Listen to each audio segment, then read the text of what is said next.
Yeah, Tyler's on the clock now. He's deliberating. Yeah. Welcome everyone to the deliberate a little more because live Know the Score fantasy football draft. Picks are flying fast and furious. This is classic. Here with Don DeLorente and that's so Jesse. Tyler is somewhere in the draft room. He was on the broadcast, but he's since jumped off. Hello, folks. Waiting for the Greensboro Aggies to make their number one pick here. Yeah. Had all running backs. One receiver, Julio Jones, number 4 here. Yeah, so far, David Johnson, MVP of like last year, as far as fantasy. Le'Veon Bell have gone. Le'Veon Bell, he's not even what? He just went in yesterday. Just hope he don't get hurt. Okay, we're on the clock. Who do we pick? I need to change my team name because Supernal is so outdated. Timothy Supernal is now out of the league.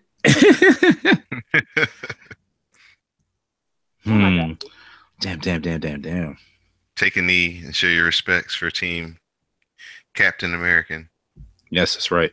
Oh, well, I do have Odell Beckham. Hey. All right, we're just going to go with that. Captain America, okay. All right. Oh, wow. I'll go running back. Oh, if you've been listening to Another Score, you should know my strategy. I know your strategy, buddy. Okay. Matt Ryan. Okay. All right. Matt. Mike Evans. You said Matt Ryan. I was like, what? Oh, someone did.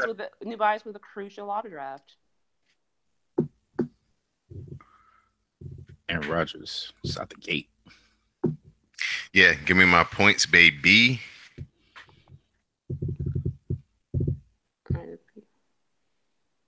Eli memorabilia dealers. That's a good one. Eli memorabilia dealers.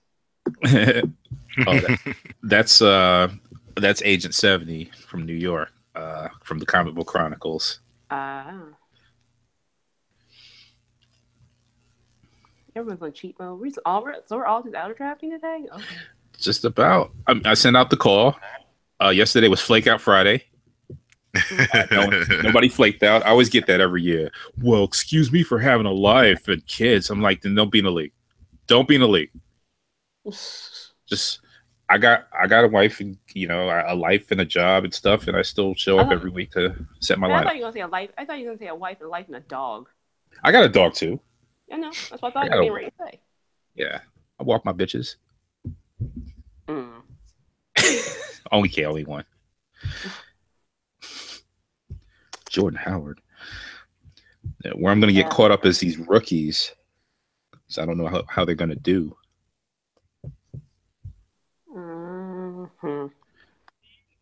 Who's the best available quarterback? You're foreshadowing my picks now? Calling out Jordan Howard? Are you looking at my draft queue over here? Wow. Yeah. Oh, I'm on the clock. Cool. Okay. Oh, you're on the captain. Never. I'm on the clock. Okay. I'm deliberating right now. Skill. All right, fine. I'll go with Dez. Who you pick up? Oh, got Dez Bryant. Mm-hmm. Murray and Bryant. Let's see how we do. Oh, the flex position is also tight end eligible. I have no. Okay, I'm not gonna lie to you guys. I don't have strategies when it comes to this thing. I don't either. I got a cheat sheet in the other window. I haven't looked at it yet. I'm just going off of best on the board. I'm picking. You guys are all set up for the fall if you don't have some type of strategy. I don't. I got a strategy per se. It's like a pick strategy. Why can't I draft it? That one. Hit the drop. Cooks. Too many. That's a good pick. True, especially with the injury up there to their number one. Yeah, T.Y. Hilton. That's an iffy pick. Yeah. I'd want to avoid any Colts. Avoid just the entire AFC South in general at this point. No. There's some good players there. You just have to make sure you get the right ones. Now, I wouldn't get anybody associated to a quarterback per se, except for maybe one player. I won't tell you who that is because I may probably end up drafting him. Are you going for the handcuff there? No handcuffs this year. Yeah, you usually get handcuffs off the waivers or something. That's like when it really becomes key. That was my strategy the past couple of years. I was going really receiver dominant, but we're gonna switch it up this year. Tim is deliberating. Tim is running out of time. Come on, Tim. 2-1, Tim. Let's go. Okay, guys, I'm back in. Welcome back. Yeah, gee whiz. Tim went with the beast worst mode. time to have technical difficulties ever. And Damian got Tom Brady out the gate. Brady, that's a good pick. Yeah.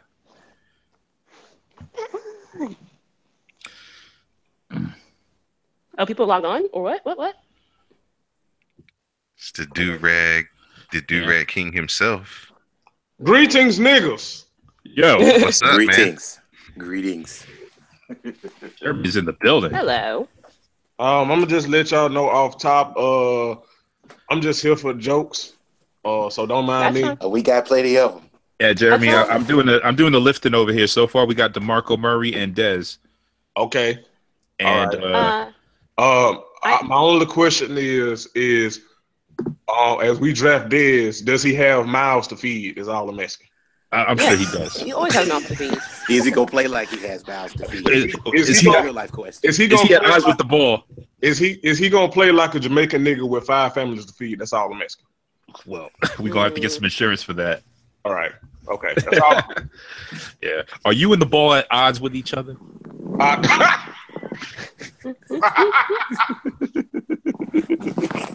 Are y'all at odds though? Hey, I know it's weird and it's probably not true, but I just have the I'm of the mantra that as much head ass shit as Dez tweet, I bet he really be at home on some like T.I. shit in a robe with a goddamn croissant just croissant. Yes, like you know how Railroad used to be on his show where that nigga used to tweet on his BlackBerry in the tub. Yes. I imagine Dez be doing some shit like that. I'm gonna do. I might go out on a limb here. Super Nile's on the clock. She's thinking. She is. She's deliberating. Who I drafted? That's a very good question. Odell Beckham, Brandon Cooks. Okay. You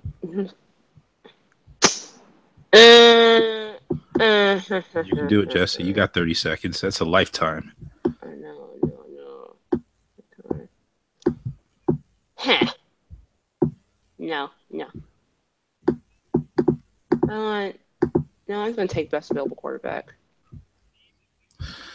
Okay.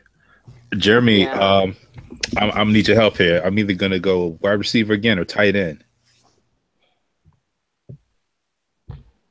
What do you think? Yes.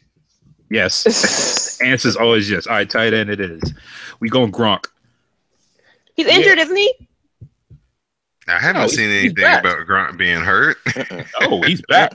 He's right, playing he's getting preseason snaps and tackling people in pro wrestling. He's like the new Kevin Green. Sure. Kevin Green. If Luke Cage was a white person and was like 6'7", and did cake stands. And his favorite number was 69. If Luke Cage was white and drank like Jessica Jones, that's Gronk. Yes.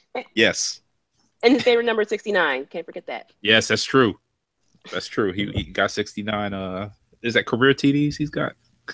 Yeah, he watched him never score another one. He's like, oh shit, 69. Yes, how many he petitioned to wear. He was going to petition to wear 69, but you know the NFL you can't wear. The no fun league league. Only wear 80 or above.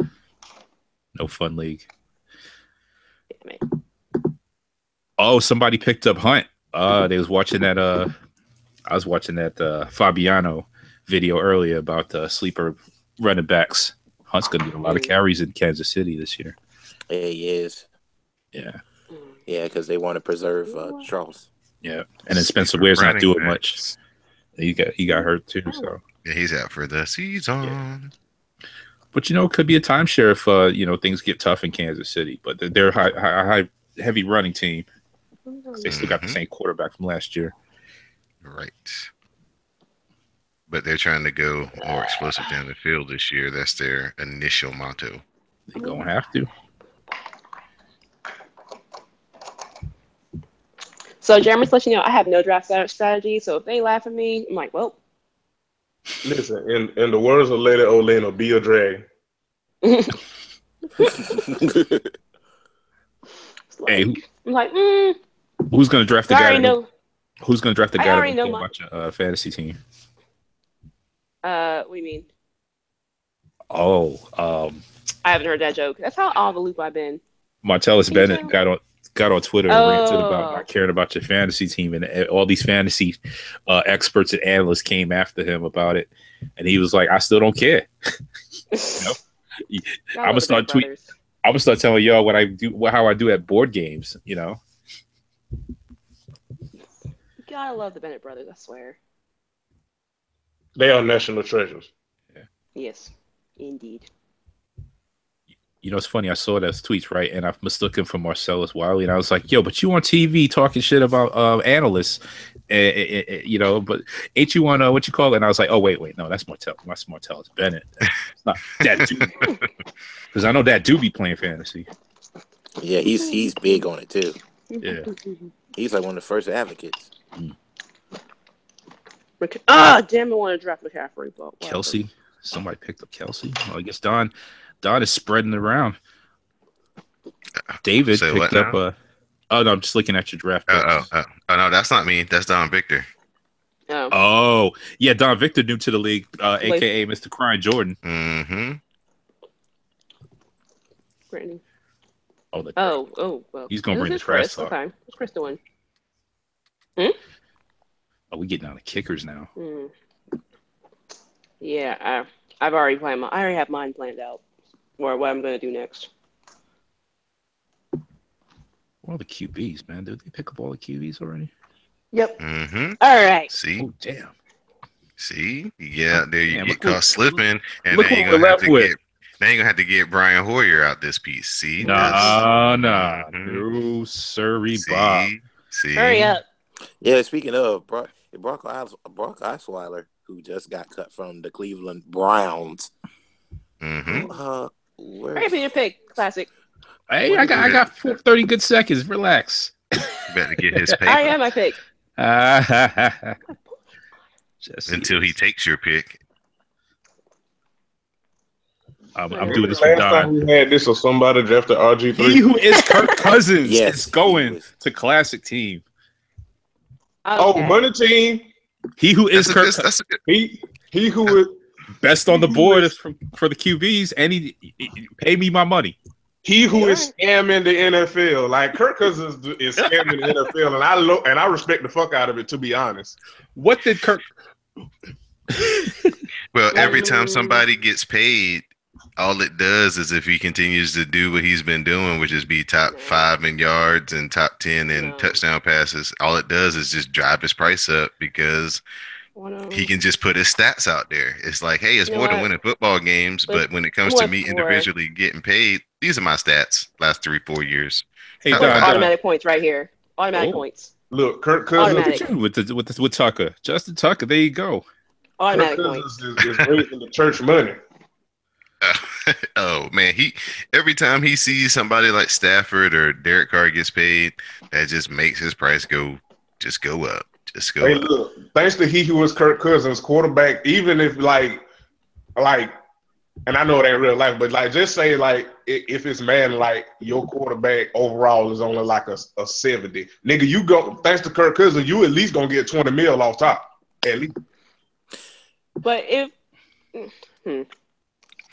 well, I think you raising the first money, Jesse. It ain't right, but it may not be right or foul, depending on your perspective. But he raising the church money, nigga. Everybody gonna get a turkey. Every goddamn right, and that's the perception of Kirk Cousins. People are like, he's just average. I think his team is just average. I think he's actually pretty good. Look, keep it a buck. There's Matthew a lot Stafford of QBs on the board. Oh yeah. Listen, Matthew Stafford raising all the money. Kirk Cousins' motto is we accept the love we think we deserve. Mm-hmm. There you go.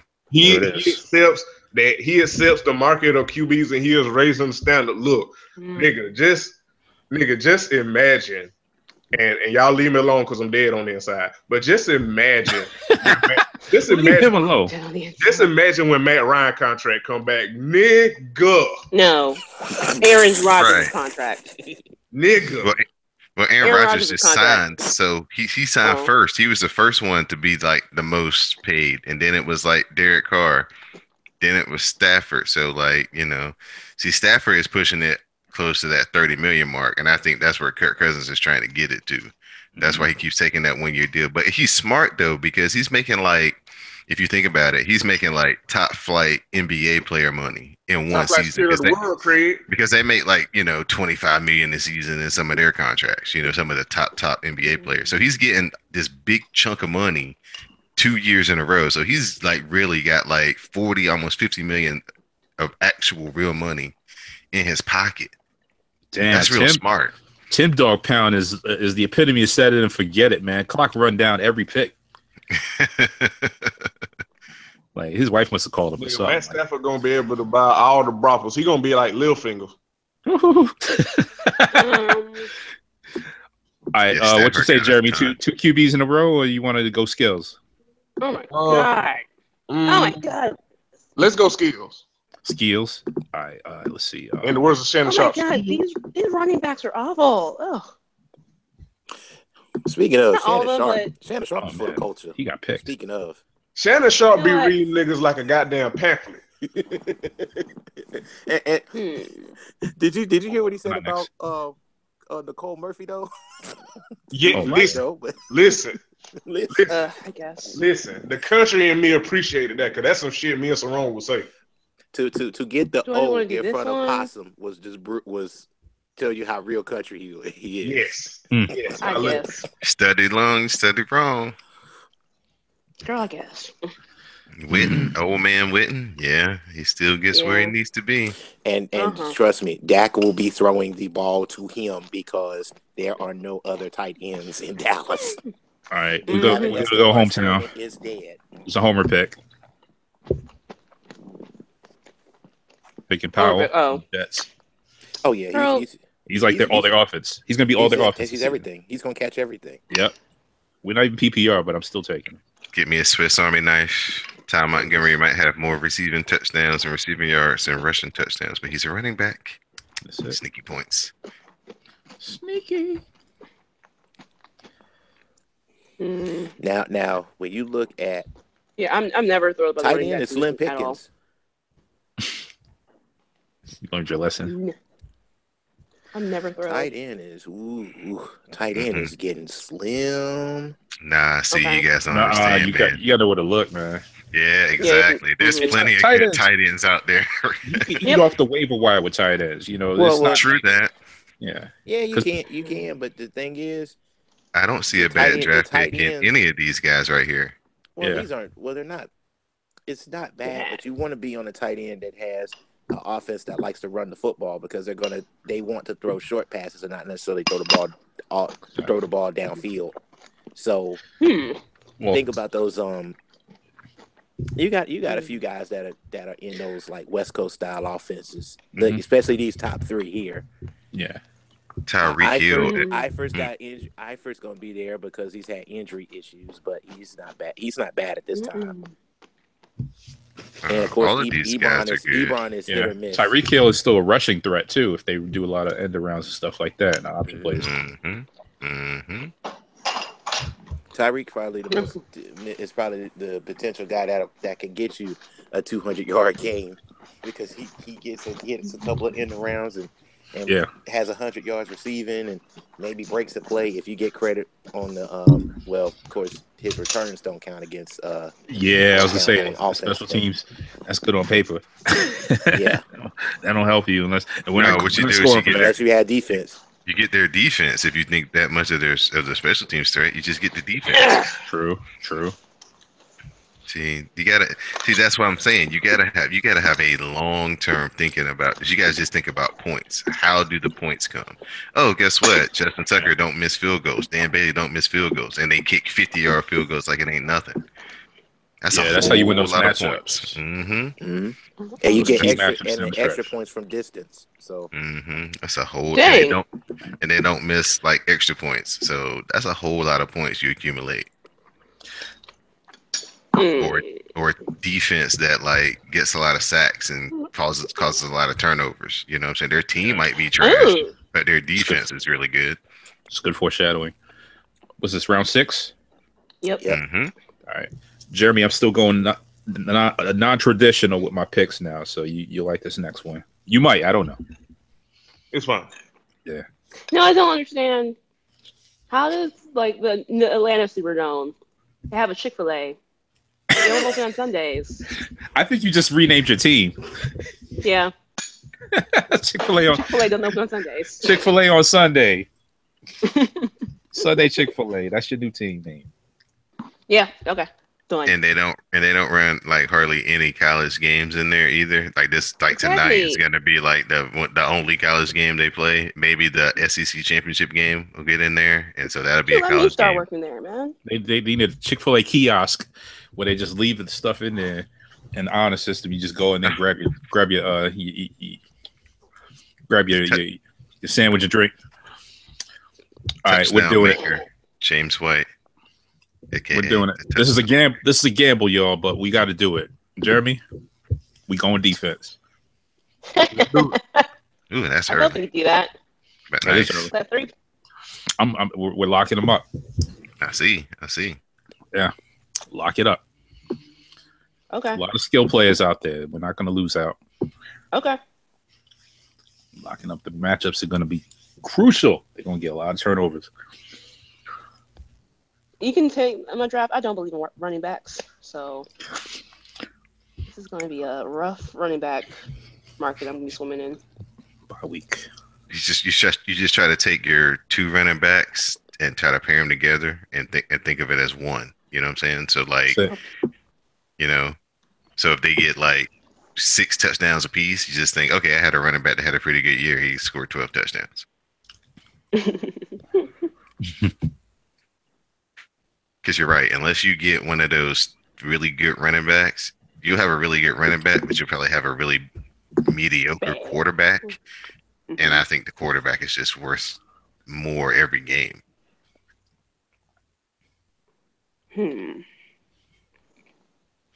Because y'all going to be mad when I got Aaron Rodgers and he have that 5 touchdown, 400-yard game. And whoever I play gets smoked by like 60 points just by Aaron Rodgers. Where's Adrian Peterson this season? He's in New Orleans. What? Yeah. Someone just picked up Mark Ingram too. That's a nice little Damn it! I wanted struggle. Yeah, that was a sneaky pick. Sneaky pick.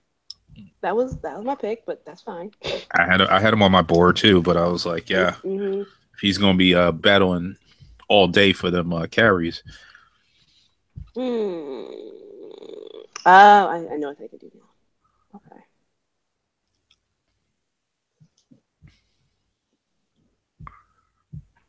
I know what I can do. Who's the Coop? Wait, y'all, who's the Coop? Because he has a Damian Jackson. Damian Jackson. Okay. Long Yeah, time the embarrassed listener. face here. And Golden Tate. That's a good pickup. Yeah. Stafford in the 7th round. On the clock. Come on, Jesse. This will have to do. Coleman? That's smart. That's Yeah. smart. That's a good like flex option. Yeah.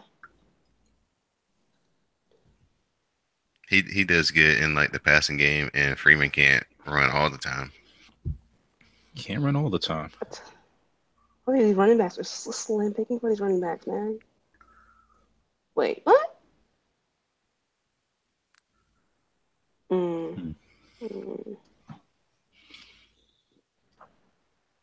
Go Cobb. Go Cobb, okay. Round out of starters. Jameis. Anybody associated with Aaron Rodgers is a good pick. Yep. Any given week, and he's gonna get those long. There's a handcuff. Catches. There's a handcuff. Martellus Bennett. But he don't care about your fantasy team. He really doesn't. He done told you. Actually, I got 3 Packers on here, but I think Montgomery is going to be Ooh, pick of the I year. just got an idea. What's Latavius Murray gonna do in Minnesota though? Nothing. So what do you do? Because If someone drafts that guy, you don't hear about it. if you've watched the preseason games, it's all Dalvin Cook. Like, he going to do everything. Yo, Kenny Britt's still in the league? Yep. He's still with us? Eddie Lacy, huh? Okay. Wait, is this Don Victor or? I know. It's gotta be Don Victor. That can't be Don De Laurentiis picking that. That cannot be. That's what I'm like, who? No, What? What do you do? I'm not doing that. Kenny Stills is still in the league? Yeah. Last time I went with Tennessee? Miami. Oh, see? Found himself down there. Catching passes from the honorable Dr. Jay Cutler. Kenny Stills actually finished like top 5 in touchdown passes last year. Wait, Dr. J. Cutler. Dr. Thugonomics. Doctor, I can still smoke. I don't need Reverend anything. Doctor. Mediocrity, more like. Nah, man, I don't really want to play football. Oh, y'all really want me to come off TV? Okay, y'all gonna give me $10 million to come off TV. I guess that's enough. That nigga was on the couch drinking a goddamn Bud Light watching MASH.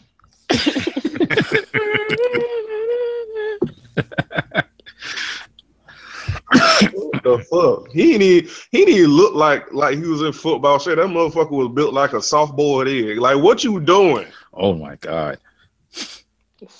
Miami, what you doing? They deserve to go 0-16.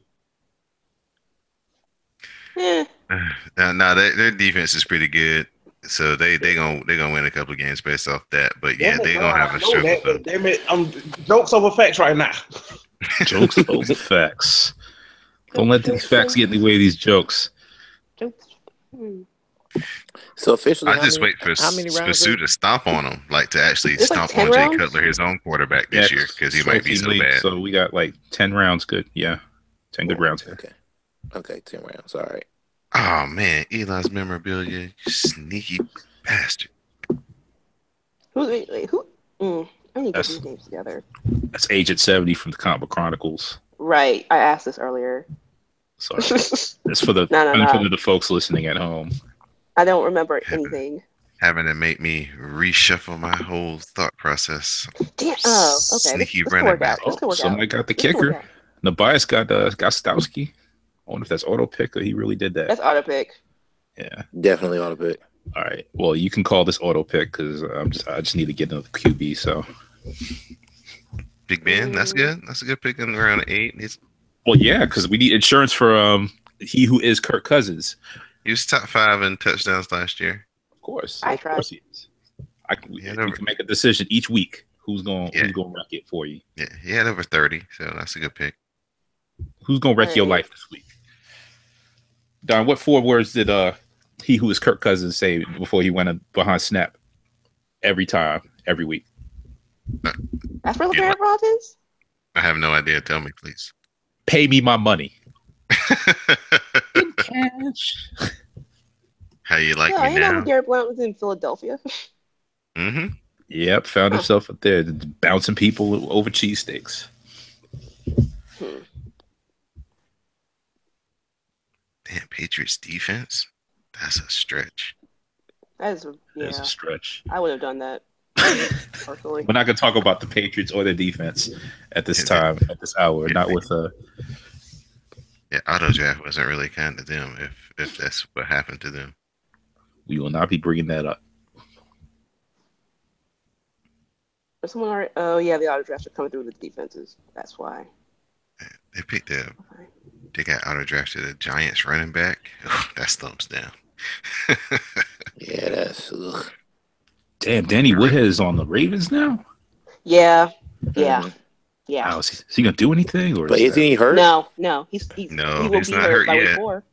Yeah. Oh yeah, keyword is yeah. He's not hurt yet. Okay, not yet, but he's a third down option. Of course, they're gonna put him out there. Oh, he gonna get some early goal line touchdowns like in the beginning of the season. He gonna have like 4 or 5 touchdowns. He's Believe gonna that. vulture. I guess And we'll picking never up. see him again. I guess we won't be picking up Terrence West then, because I don't need to get vultured by Woodhead each week, man. No. You need Terrence West. Yeah. Get Terrence yeah. West. Don't. Yeah, I wouldn't get fooled by Yeah. that. Okay, Get Terrence West and there's another.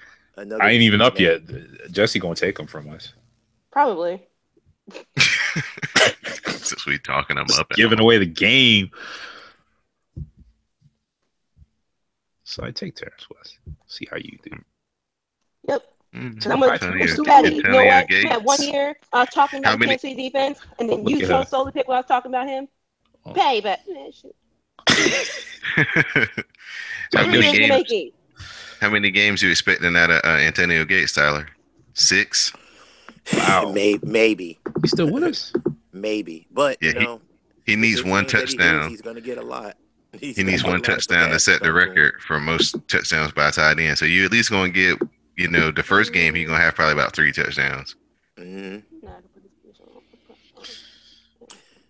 Now that I think about it, there's a ton of wide receivers left. Oh my God, this is going to 12 rounds? Boy. Take a knee. I should do it. Boy. Yeah, we're late in the game. No, I'm not doing it. 9, 8, 7. Time is running out. Yeah, I know. Sleeper. And oh, Speaking of vultures. Okay. Speaking of vultures and sneaky scores. Hey, this is a 15-round draft to let you know. Oh, it is. Boy. Oh yeah, I scrolled down and I was like, oh wait a minute. It just thank y'all for letting me get Derek Carr. I appreciate that. I think he's the next Hall of Fame quarterback in the league, right? When healthy. You better put when healthy at the end of his name. Oh, he only had one injury so far, and that's when he got hurt rolled up on his leg. That's a freak injury. Okay, it could happen again, lightning will strike. No. That's a freak injury. Actually, I think I'll do that. He's no Blake Bortles.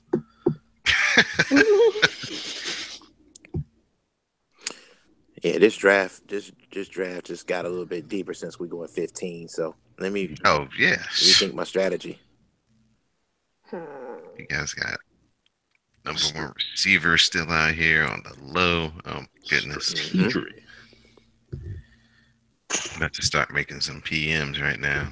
Late in the draft. I wouldn't get anybody who was a Colt though, because I don't know what their quarterback situation is. Maybe Frank Gore. Maybe. He's a workhorse. Didn't he break some records this past season? I think he did pretty well for us this past season, in fact. But we had to drop him though because we had too many running backs. Oh, Fedorowicz. I don't know. So Houston scares me too because I don't know what their quarterback situation is. You might get Savage for 5 games and then get. I thought Deshaun was starting this season. They haven't named anybody yet. I haven't seen. Yeah. Deshaun's gonna be a week 3, week 4, maybe week 5 call up. Yeah. See, they gave Kaiser the reins, but I guess I hope they feel like they can protect them. If they can't protect them, it wasn't a smart move. It's the Browns. Houston's gonna be playing with a lot of emotion coming out the gate. Big ups to their white player who knelt, and the reason was because he's gonna be raising kids that look like the players and the people who are being targeted. So yeah, I got kids. That's mad respect. Got kids to feed. Mm-hmm. That was the opposite. I got kids to feed, but yeah, the sentiment was much better. There's a couple of number 1 running backs still on the board too. Yep. Yeah. I don't believe in points come out of the passing game, as Charles would say. Come on.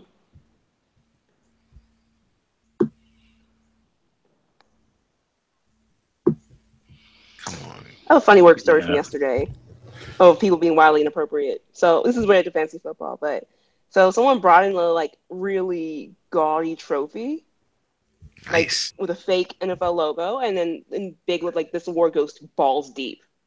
This man brought it to work. Oh no. I'm like, Oh no. So wait, okay. I know you got a fun place, but yeah, that might be a little much. It was quite a lot. yeah, they didn't read that Google memo, I guess. So whatever. I was like, cool Look story. at they didn't. Look at they didn't. The manager Get it looking stripped like to this the ain't in the HR. budget. I wish I it was guess. still more, but I guess that's their version of the Sacco from the league. Yeah. Oh man, Doug Martin was still out there. He's Yeah, suspended though He's for the suspended. first Suspended for games 4 or games. whatever. Still worth PED. picking up though at this point. huh? He gonna come back. He's still available? Damn it. None of this looks good at all. Let's see. Nuh-uh. Oh, See, y'all putting too much stock in these running backs. You just think about guys who get if their team gets in the red zone a lot, pick them running back oops, because I it's didn't mean gonna to do get that. I did five- not mean to do that. Oh, 5 well. to 6 touchdowns from a running back. This late in the draft. That's pretty good. I did not mean to do that. My bad. I mean, it is like round 10. It's not like we. Yeah. Yeah, but then I just picked up the Raiders defense just because I was thinking on it. It's like, oop, like, no, that's not what I wanted. It's not at all. Raiders defense. Exactly, that's not what I wanted. Could do worse. Damn it. I was gonna go with what's his name, Brandon Marshall, but then Tyler picked him up right after. Damn it.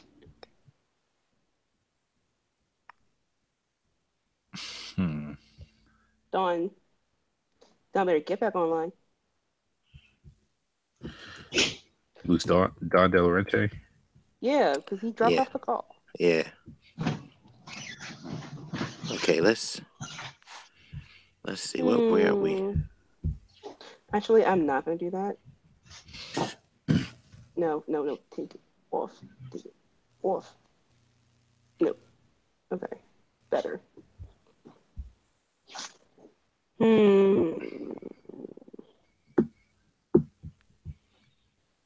Okay, we're in 12. We're in round 12. I'm gonna hope this one's good. I'm just gonna hope this one works out. Gotta be hopeful. Jeremy Maclin better work out. Selfishly and unselfishly. Who's throwing the ball in Cleveland? Is that Deshaun Kaiser? Kaiser starting. They cut Brock Osweiler yesterday. Oh yeah, that's right. Fine then. Kenny Britt it is. He's still in the league. And actually, he's probably gonna get a lot of touches because he's gonna get a lot of yardage. I remember Kenny Britt. He's actually that was not the best idea. Oh damn it! I look for him to get a lot. He's gonna get a lot of looks. All right, so we got. Let me see. I got. Okay. That one. New York Giants defense. Yeah, that's going to be a game changer. Thank y'all. Appreciate it.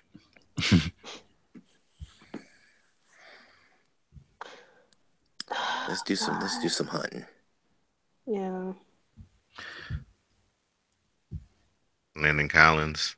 He's already got like a whole bunch of interceptions in the preseason. They got a few pick sixes. What am I buying? Okay, the Broncos are by week 5.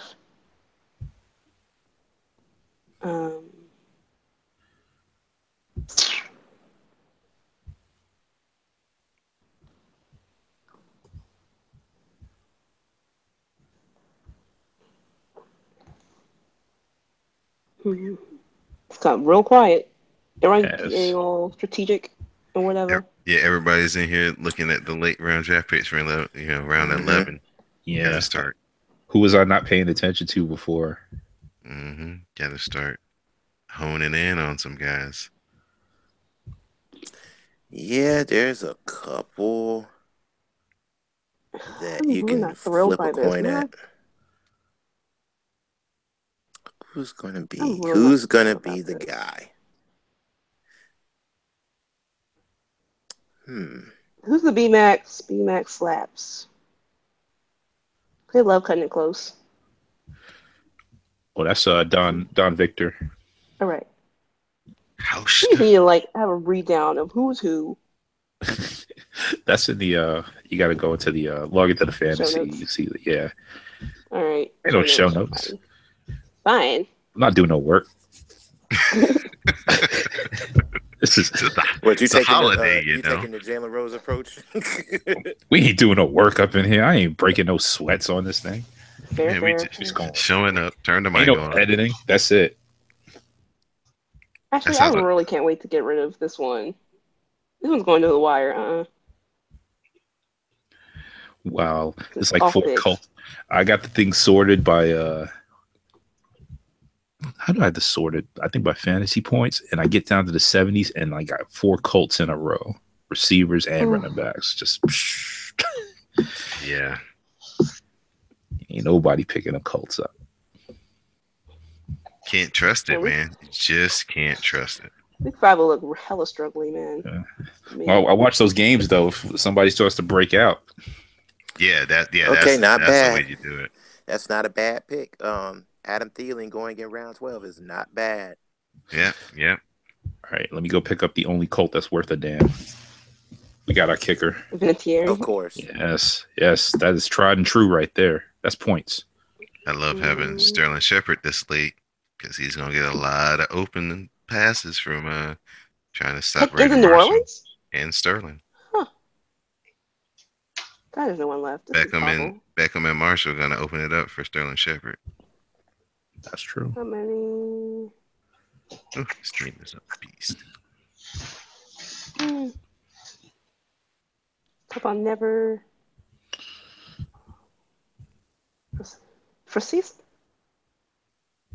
Huh. Okay.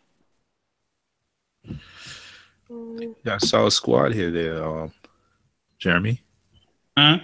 I think we got a solid squad right here, there. Oh yeah, I just want to let y'all know we win. I'm talking all the shit, even Well, though I guess. most of the work. I have no idea who this player is. Jamal Williams. I think he's a rookie, no? Who? Green Bay. Must be. Yeah. Yeah, it's Jamal 2 I A's. just. Yeah, he's a rookie. It's all projected. Yeah. Hey, he might break out. He might have a little something going. I have no idea who I just picked up. That's the new Vulture. That's the new. Who was the guy that was like snatching up all the touchdowns in Green Bay? Was it Coons or something like that? Mm-hmm. Jonathan Coons. That's a very unfortunate. John. That's a really unfortunate name to have up in Green Bay. And then they start yelling it out too from the stand. Coon, and you're like, wow. I'm like, I'm Really? uncomfortable. Yeah, he was Ill-advised. the one fullback who actually was touching the ball. Yeah.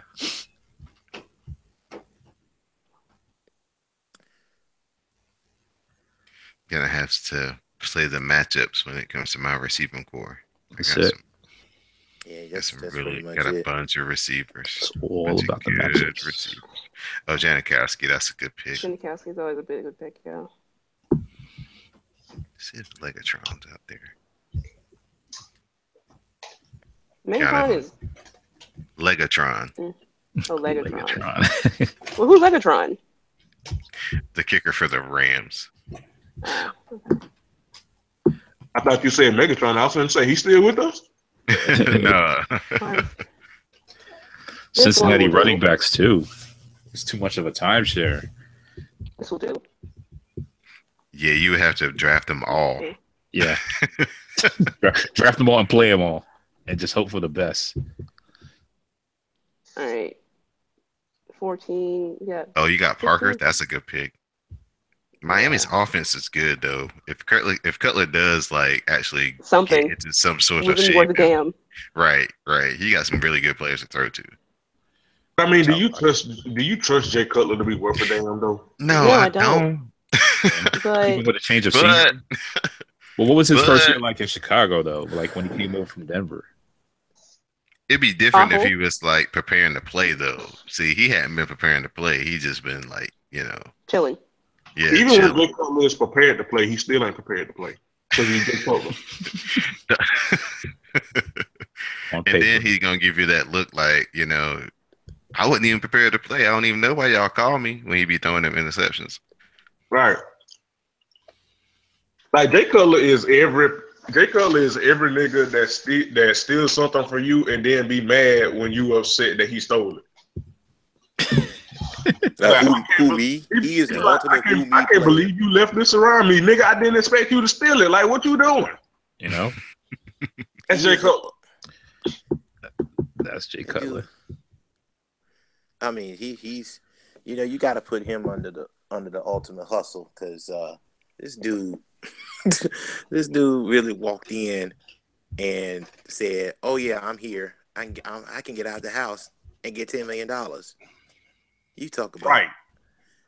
He's the ultimate hustler. Yes. Yeah, that's when I say hustling backwards, that's the This nigga getting paid millions of dollars to be as mediocre as fuck. Yeah, and that was the talk about Matt Stafford this week. But same thing. The thing is, there are only 12 decent or better quarterbacks in a 30-team league. Mm-hmm. So the money just trends uphill. Right. The market is the market. Yep. And you look, speaking of Hopkins and Hopkins for the Texans signed for 5 years, $81 million. I forgot what the guaranteed amount is, but that just the market going up for picked Odell. up Cameron Brake. That was a good pickup that late. Price of the brick going up. Thank you, sir. I just picked up Jared Cook. Hey, Flex is tight end eligible. That's 2 TEs right there.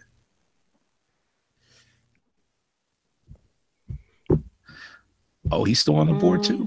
Okay, I think we got our last pick sewed up here. Done. Up on the last pick. Yep. It's a good time to let the dog out. Be right back. For one.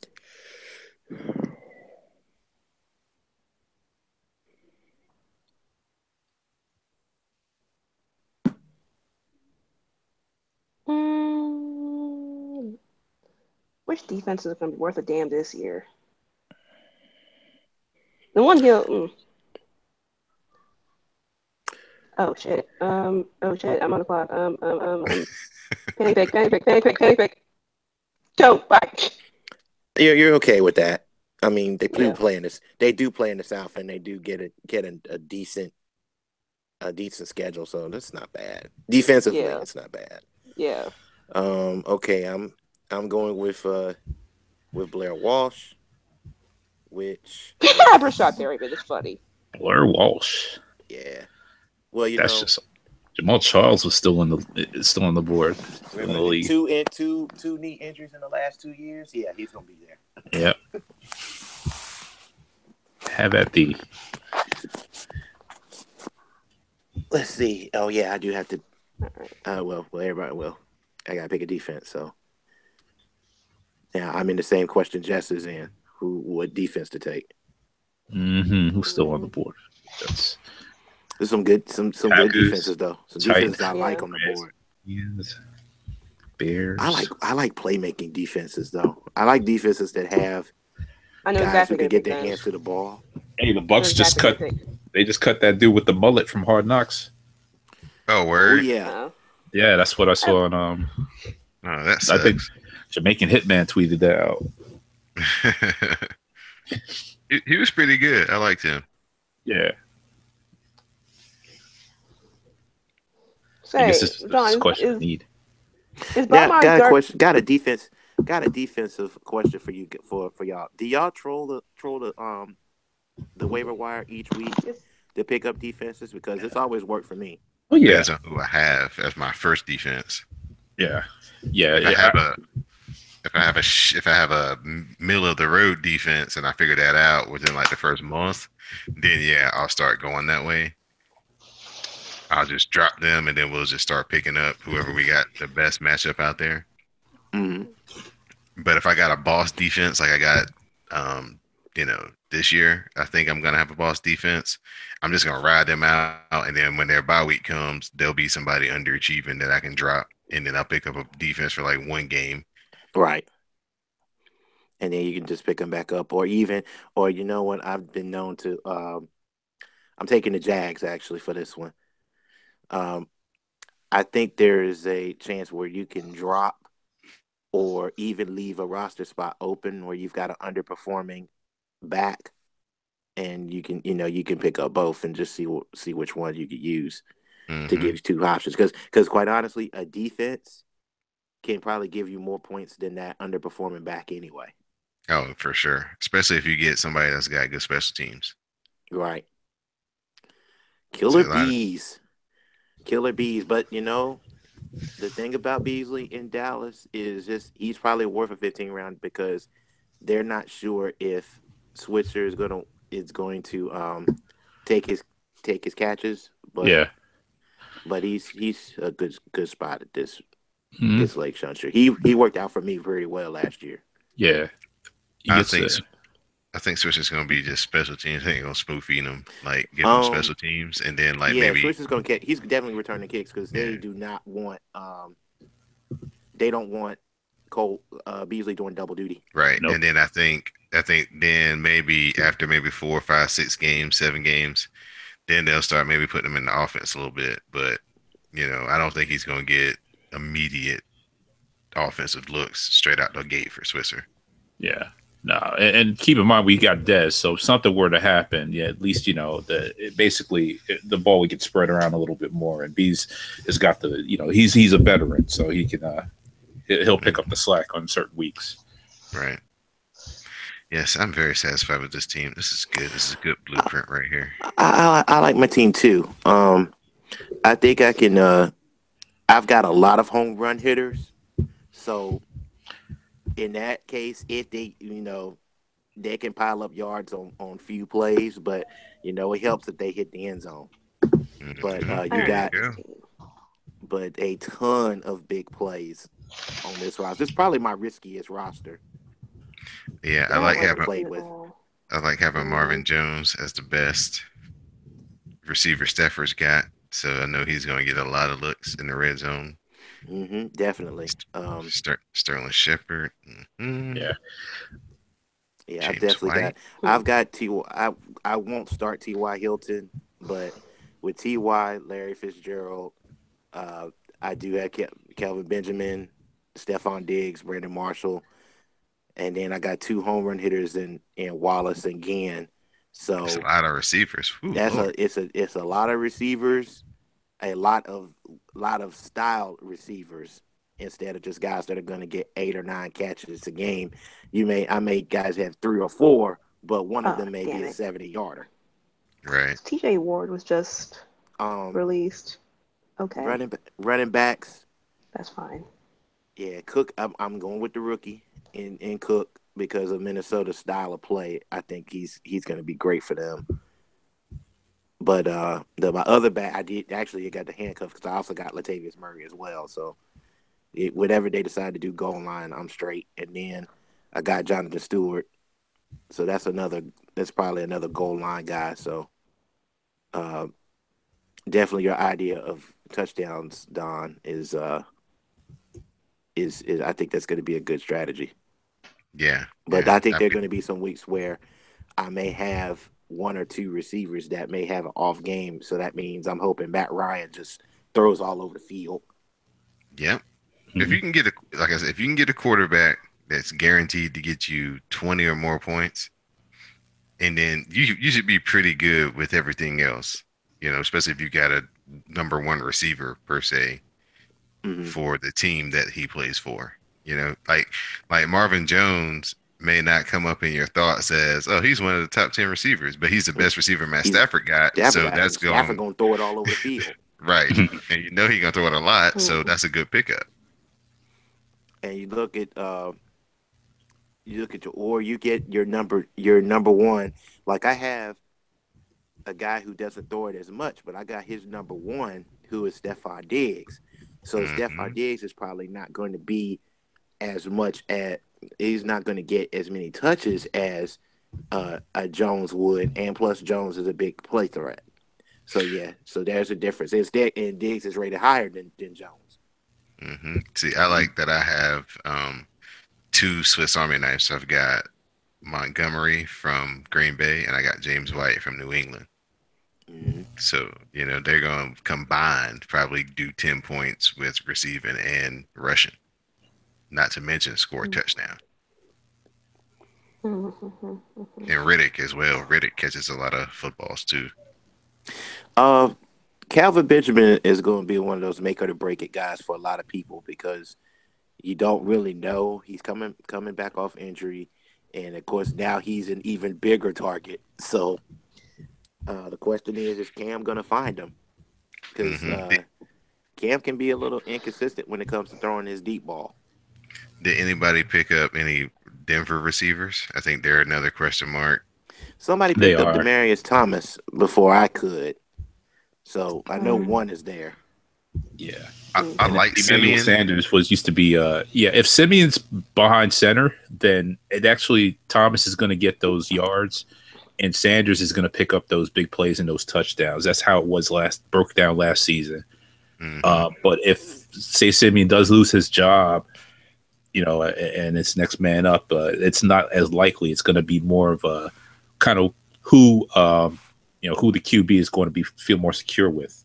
I remember when Simeon went down last season, Sanders actually got a lot more looks than Thomas did.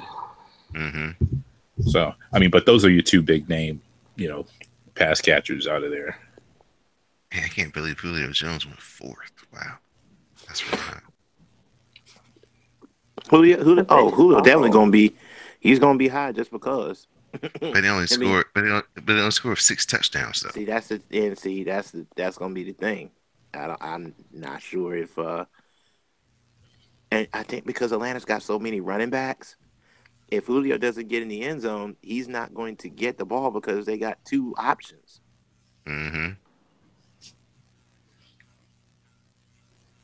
Murray, that's actually a really good pick because they're gonna run the hell out of the ball, especially when they get near the goal line. Boy, Buffalo had like 24 rushing touchdowns between 3 guys. Their quarterback, their running back, and their fullback, or their backup running back. That's pretty good. Change my name. What are you gonna be, Jesse? No Chick-fil-A on Sunday? Chick-fil-A is not open. Chick-fil-A on Sunday, yep. As a person whose first real job was at Chick-fil-A, the best I became known for being able to always have Chick-fil-A open on Sunday at my house. Because they can't really use any of that stuff again. So, it'd be like, whatever you want, just take it. How do I do this? Keeping my draft day experience alive, my tradition of watching Any Given Sunday on mute while I draft. The equivalent would be, of course, playing that monster soundtrack that they have. Yeah. Oh yeah, I'm at the part now with the Willie Beam in his poolside shooting his video. Oh gosh, my name Willie Beam. We'll say the next line the next line is not safe for work. So. Nope. And that's pure. And that was pure Jamie Foxx too. Yes, man. It was. All right, so. Okay. As is per usual too, I'm probably going to be hitting up the trade offers heavy. So I realized we didn't draft 2 running backs. I was like, you didn't draft well on running backs? No, at all. I mean, other than the starters. Like, I just went wide receiver for like the bench because I just kept looking at these receivers, going, "Hey, that's a good one. That's a good one. That's a good one." I was like, "Wait a minute," because the backs just didn't look that good. No, but you know what? Yeah. And I think that, like we've been all about passing touchdowns, but we really don't know who the goal line offenses are because you don't hardly see them in the preseason. Mm-hmm. So you basically really are guessing. Yeah. Yeah. Tyler, that's a very strong lineup you have. Skills. No, I like it, but it's again, it's a lot of home run guys, but there's gonna be some. I think there's gonna be some weeks where I may have a guy get one catch. Matchups and injuries, man. That's really that's the only, equalizer. Actually, the only position that actually might slow you down a little bit is quarterback, because you just don't know what he's gonna do. It's Russ. And you know when Matt's off, he can be off, but he had a. I mean, it just tells you how great Matt was last year, because when he was on, man. I mean, we're talking about he could put in for 300 plus every week. But on the weeks where Atlanta plays, Carolina, they play Tampa Bay, you can switch out and put Russ in, I can because switch out hopefully and he'll get have Russ. a favorable matchup. Mm-hmm. No Goodell shall prosper. They got a really good team. They got a bunch of guys who might get their feet in the end zone with Brown, Gurley, Fournette, and Jeffrey. Robinson, I don't know, because their quarterback issues are iffy. Eifert, for as long as he plays. But Jack Doyle's a decent backup. Yeah, that's true. I mean, even if Indy doesn't get off the ground or do much in the air, he's going to pick up some. Well, the key to them is keeping Luck upright so he can throw the ball, because there's just so many players that get killed when he takes a sack. I like Jesse's team. She's got 1, 2, 3, 4 players out of her starting lineup that should be definitely double digits. Beckham, Cooks, Breeze, Tucker, and then Witten every other game, and then Denver's defense. She's gonna be tough. It better be. Three defenses. Hey guys, being that this is I'm gonna tie this conversation in with Saturday, since it's opening weekend for college football. Let me get the television going, man. It's one of those. It's the thing where the quarterback play in college football is so bad. I just can't see once you get your top 3 guys, you're literally throwing darts. Well, it's a system thing now. It's not really a development of the quarterback. It's can we get the quarterback that fits our whatever tricky system we're running? Because you don't have team. You got Florida State. LSU tries to do it. You got USC, Michigan, Miami.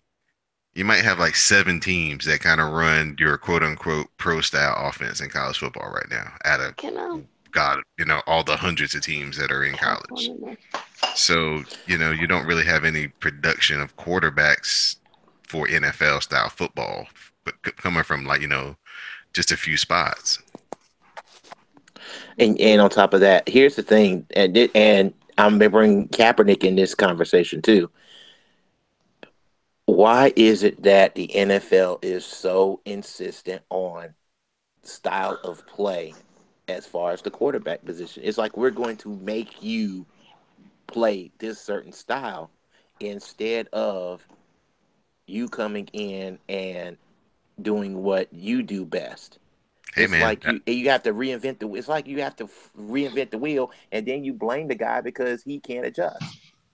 I was screaming that whole thing. That's what I was screaming when Robert Griffin was totally out here. See it now. When Robert Griffin was out here saying, "I don't want to do that no more," and I was going, "Son, you just don't know what you're asking to do, because you're not prepared to do what you think you want to do.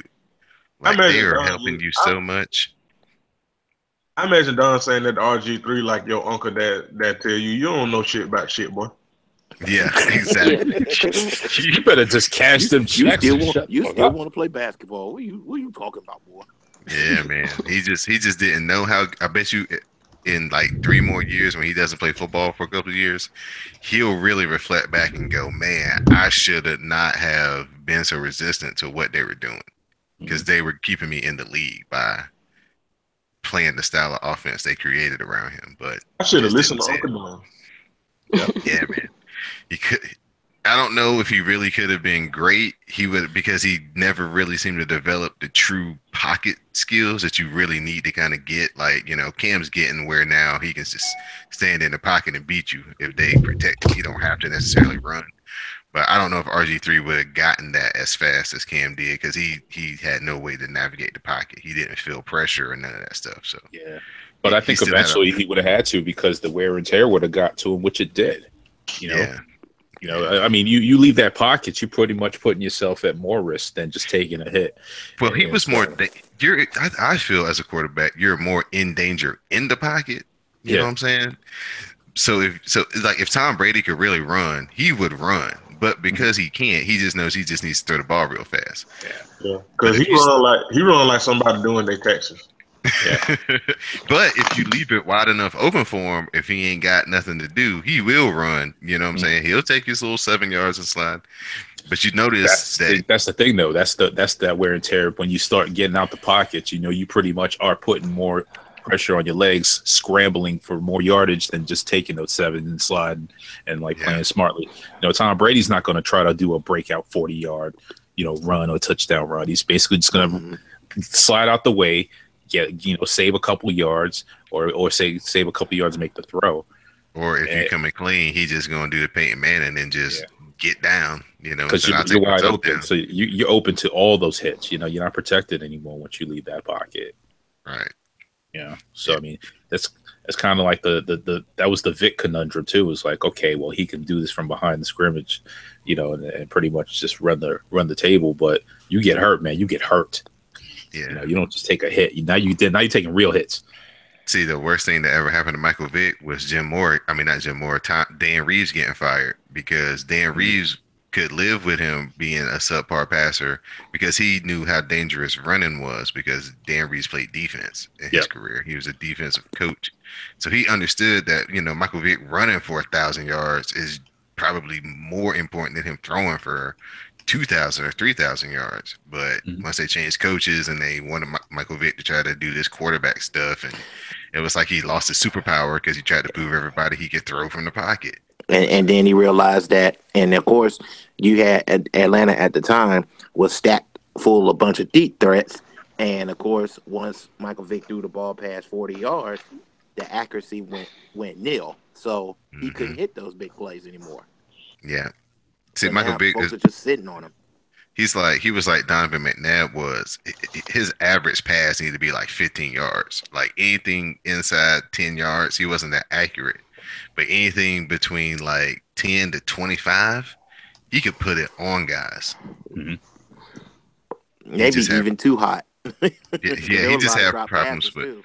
He just had problems with those, those 7-yard routes that you got to have a good touch and put it over somebody's fingertips, and those were the throws he was having problems with. But it was fun while it lasted, though. The Michael Vick experience was definitely something else. Well, you look at your quarterbacks, your top college prospects, as far as quarterbacks.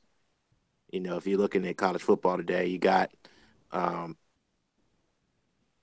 it started with USC, Sam Darnold, who's believe it or not, he's just a sophomore, so they expect him to declare and become draft eligible.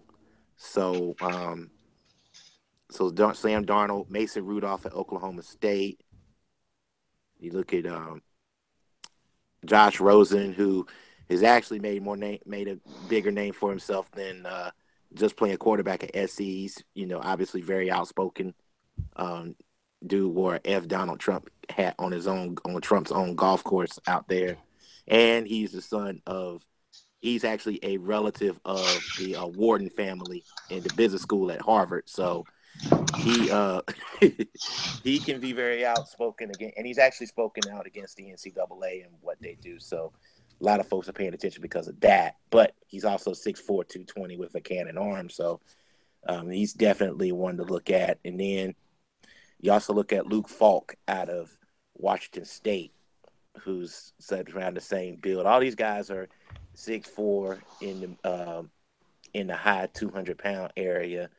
And that's what they like. They're trying to build up these guys that are playing in some sort of pocket traditional style systems. So that's why they're looking to the West Coast so much, because there's still some coaches that apparently believe in this two running back, fullback, I formation, pro set style, with a tight end and 2 receivers. So I guess Well, you're those gonna are see the a lot guys of we're that going to look at a tonight. lot more You're gonna see a lot than of that tonight mhm. from Jimbo Fisher. I mean, Jimbo Fisher, Yeah. Florida State's become kind of like the new place to kind of get your quarterback from because that's what they do. They run a lot of that, ace formation. You know what I'm saying? Heavy tight ends, 2 receivers, running back, I form. Maybe a slot receiver in your I form. So there's a few like the cool thing about Alabama is now that they got Hurts is they kind of sprinkle in a little bit of that option in with that heavy. So they're kind of fun to watch now because they've got diversified. Well, at least they were under Lane. I don't know what they'll look like this year. Well, with Hurts, Hurts does give you that threat, even though he's not good a passer as their backup, who I actually really like. But Hurts can take off at any time, so you still have that. But he's still learning. Hmm. He's a rising sophomore, so uh, they still have a ton of talent at wide receiver, which is odd to me. How does Alabama get big play receivers to come to them, and they're not your tradition? They're not one of these spread it out, throw it tight offenses, but they always manage to have not only just a good receiver, but a great one. Sorcery. Well, because you got to have that one big play receiver at least to make the defense respect it so you can get your running game. It's not about necessarily how many times you catch it in a game. It's about where you catch it and how far down the field you catch it. So, they may run to get going with their running game, get to the 35, and then they look over and say, okay, big boy on the outside, it's your time. Play action fake, throw it in the end zone. You jump up over their, you know, secondary, and there you go. One catch, 35 yards, touchdown. You do that twice, 3 times a game. You're gonna win more often than not. You Right. look at now you got Like a I'm, got a succession of guys who can catch the ball that may only catch about uh maybe 20 25 to 40 balls a year, but they're averaging 18 19 yards a catch. Look at OJ Howard, for example. Amari Cooper before him, and before him you had Julio Jones. So there is your succession, and now the kids are going to see, well, I may be, the top rated receiver that may be playing in an option offense or something, or a wing T style, one of those old school offenses. He may end up being good enough to go to Alabama because he's a big target and he's got some speed and can get down the field. hmm Yeah, you got to have at least one receiver. You got to have one guy, the old Redskin philosophy. You got to have one guy who can catch the ball, that's sure-handed, that can get you the 8, 9 yard first down catches, and then you got to have one guy that can beat the speed and get you the 40 yard, 50 yard touchdown catches. That's what they used to do with Art Monk, Gary Clark, Ricky Sanders. Get you good running game, pound them, wear them down. Take the first 3.5 quarters to wear them down, and then in the fourth quarter, you release the receivers on them. You look at there's another one that was another oddity too. Same thing with we talked about Denarius Thomas. Came out of Georgia Tech, out of one of the last wishbone veer offenses. Who was before Denarius Thomas? Calvin Johnson. So Mm-hmm. you're always going to need one big one Mm-hmm. big target. But it's just as I watch college football and watch these guys eventually make that transition to the league, you just wonder why colleges don't adjust. So it's it's Well, just interesting to me, I think especially as a quarterback. let's be real. Since this is the type of podcast we are, I think that's the way they keep white quarterbacks in the league. Yep, Is by it's by trying to say, design. hey, you can't if you can't play this quote unquote way, then you're not the type of quarterback we're looking for. Keeps the machine going because you feel you have to go through Mhm. college to get your experience to get in the league. And it Right. keeps that They don't labor force. Continue to feed and farm into the league. right. They don't make it easy for the quote unquote athletic quarterback to make it. You have to get a coach. See, that's why I always say, if you're one of those type of quarterbacks, you got to go to a defensive coach because they respect the running quarterback, the athletic quarterback, far more than an offensive-minded coach does. Far more, Yeah, because because they they're gonna make understand you what the look at threat is. the stories where you got quarterbacks now in the league that have been, especially, I'll be getting in. We'll be straight up black quarterbacks. Look at Tyrod Taylor. Tyrod Taylor was supposed to be a converted defensive back.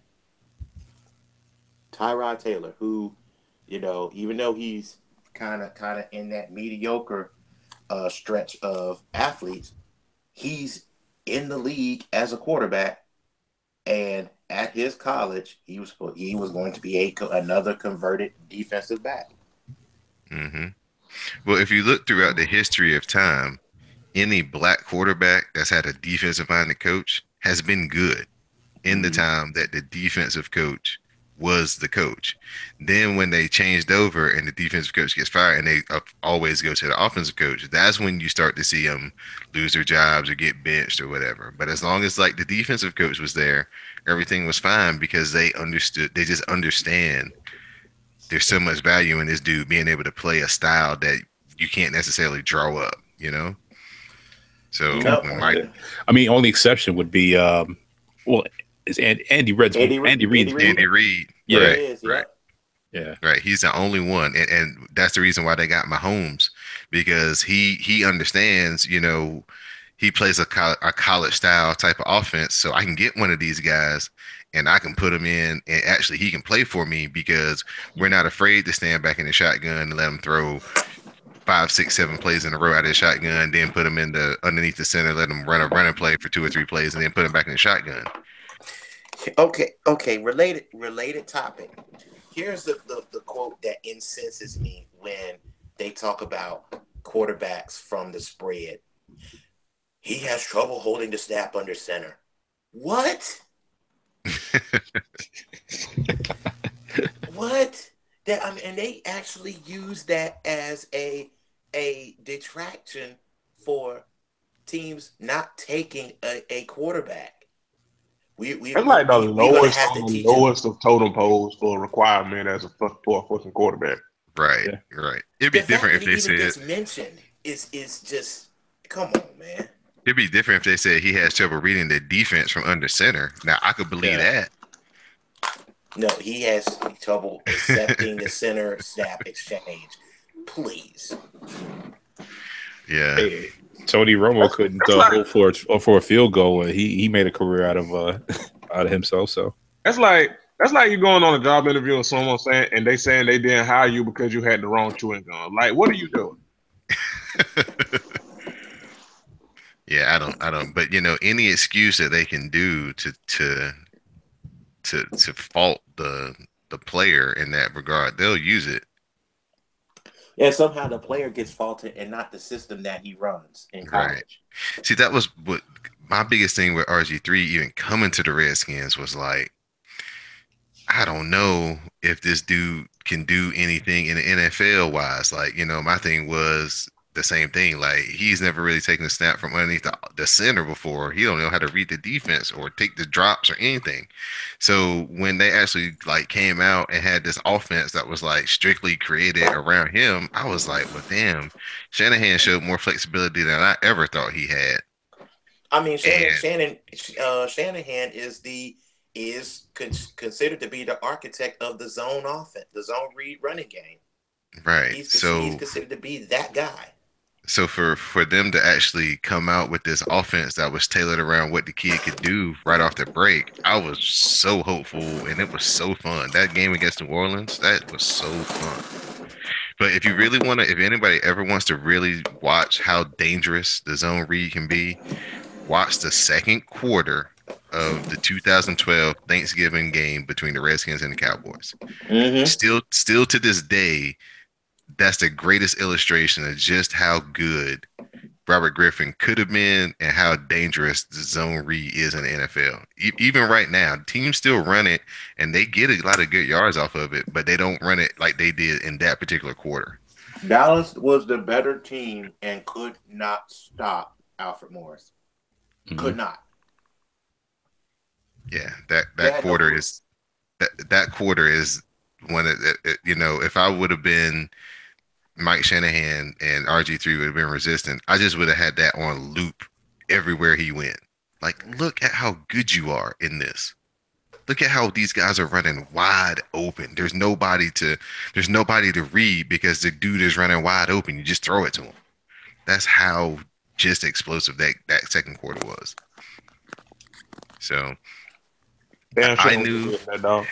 I knew that something was up when I saw the Minnesota Vikings play the San Francisco 49ers, and the 49ers were on like the 4-yard line, and they ran a read option with Kaepernick his rookie season, and this man went 97 yards in the preseason game off the read option, and I was like, I just think I just saw the future. Yep. Yeah. And to me, that same thing happened when Chizik decided to let Cam Newton go in the regular season again in Auburn, when he just let Cam be Cam. And Cam was just big. Cam made plays because he was bigger and stronger than everybody else on the field. But when he got to that national championship game, and they thought Oregon was going to just outspeed their defense, was just going to outspeed him, he actually got around them with no problem. And that was because they took the zone read, and all Cam had to do was just make one man miss. Mm-hmm. It was like a punt return. Well, that's the good thing. That's the one thing I really commend Carolina for too, is from the jump, they basically said, whatever we do on offense, tell us how your offense worked in Auburn, and we'll figure out how to make it look like it can be ran in the NFL. And they still do that to this day. Defensive coach. Mm-hmm. And like now, literally one of the best and a coach from one of the best defensive minds in NFL history. And now, like I said before, Cam's gotten to the point where if you protect him, he don't even have to run, because now he can pick people out, and as long as sometimes his feet still get him caught up where he doesn't throw accurately. But if his feet are good, Cam Newton's a really good quarterback, and that's the one thing that I really was my deterrent on him, was like, man, his feet suck. Like he's inaccurate just because his footwork is bad, but he's really worked on that the past like 2 or 3 seasons. Like the year they went to the Super Bowl, his footwork was so much improved. Yeah, he was literally when he planted and turned and throw, because he's got a bit of a sidearm delivery. Right. So when he just set his feet and literally keep his arm from going wide, accurate passes all over the place, short or intermediate, and even in some cases deep when he had the time. Mm-hmm. Yeah. And it helped that T again was holding on to the ball for half the season, but still. He should have put some pancake syrup on his dang on gloves. Even though they got all that tacky stuff on them these days, he still needed some additives. Jerry Rice admitted to using stick himself. So anything else? Good grief.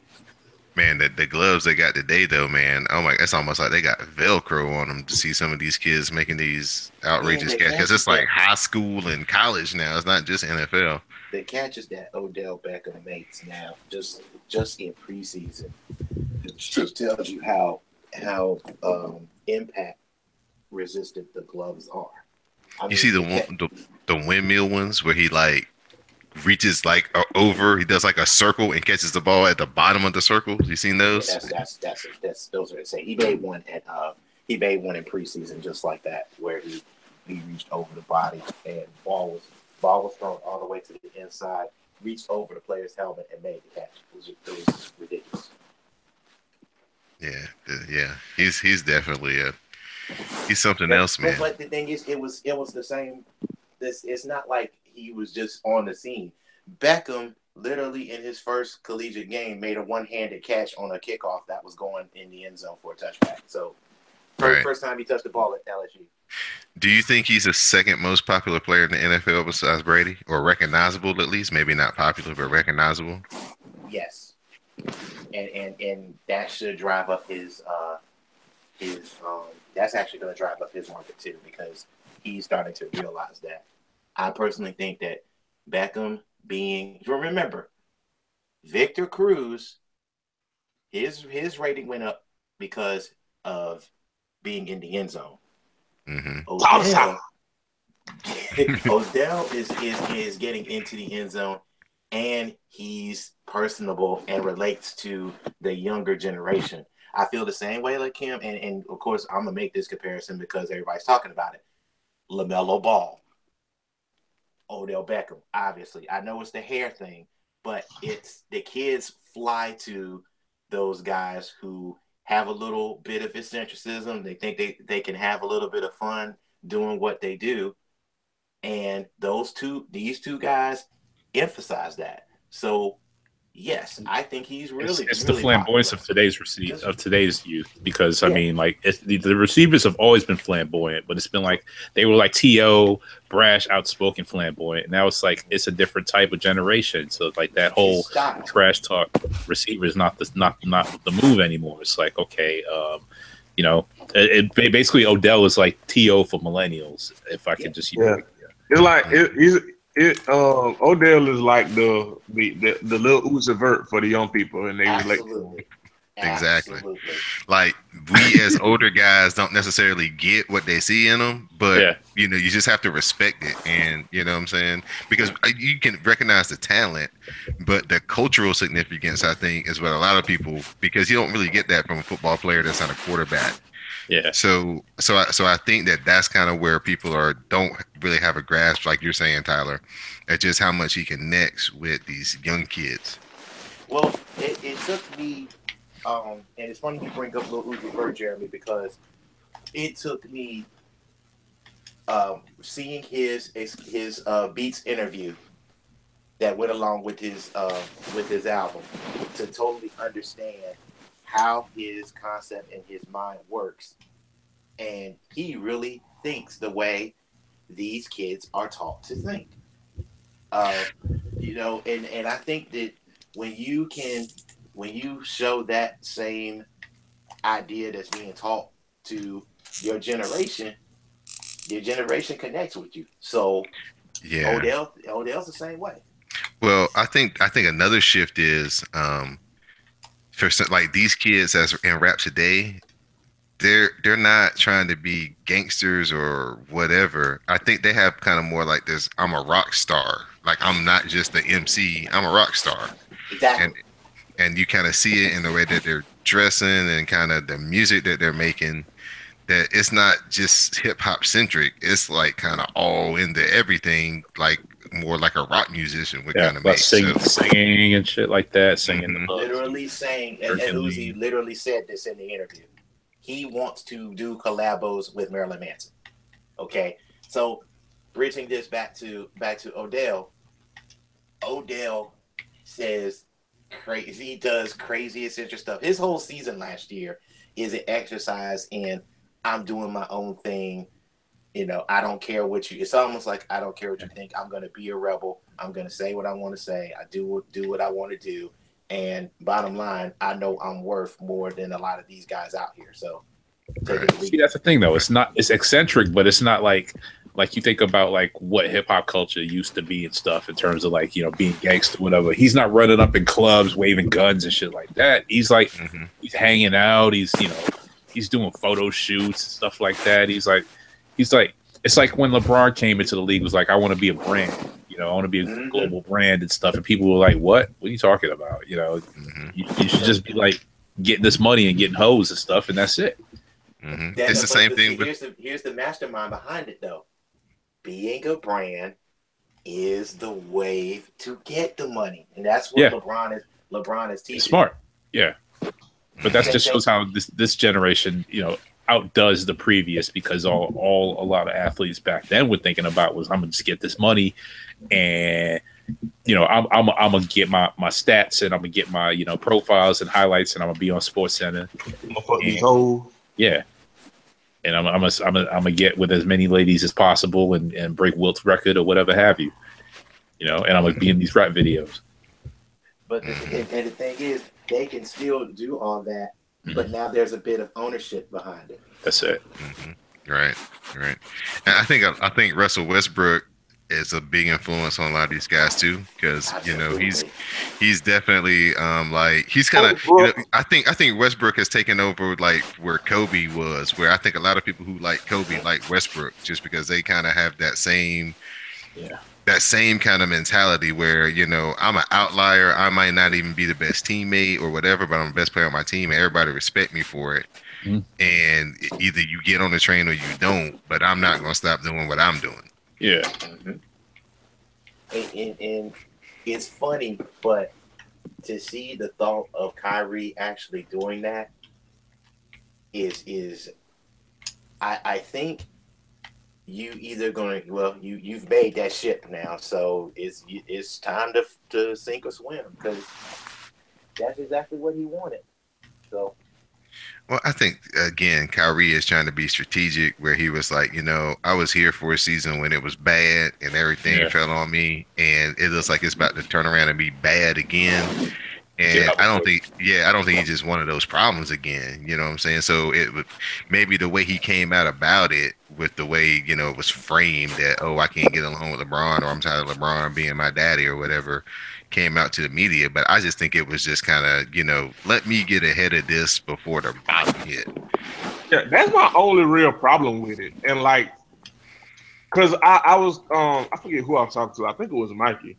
Like, it was Mikey and somebody else. Like, I don't fault Kyrie for like being like, look, the front office is a mess. I don't know if LeBron gonna be here or not. Let me go ahead and secure my future before shit gets ugly. I have no problem with him doing that because that's smart as fuck. The problem I have with it is, like you just said, now the narrative that like, he couldn't he don't like LeBron, or and then on top of that, Kyrie ain't really did much. I mean, I know he said something like, LeBron is still his brother, whatever, but it's not like he's necessarily dismissing that either. Because if it's not the truth, then why keep letting the media keep running with that shit if you know that's not the reality? Because the reality of him, because I saw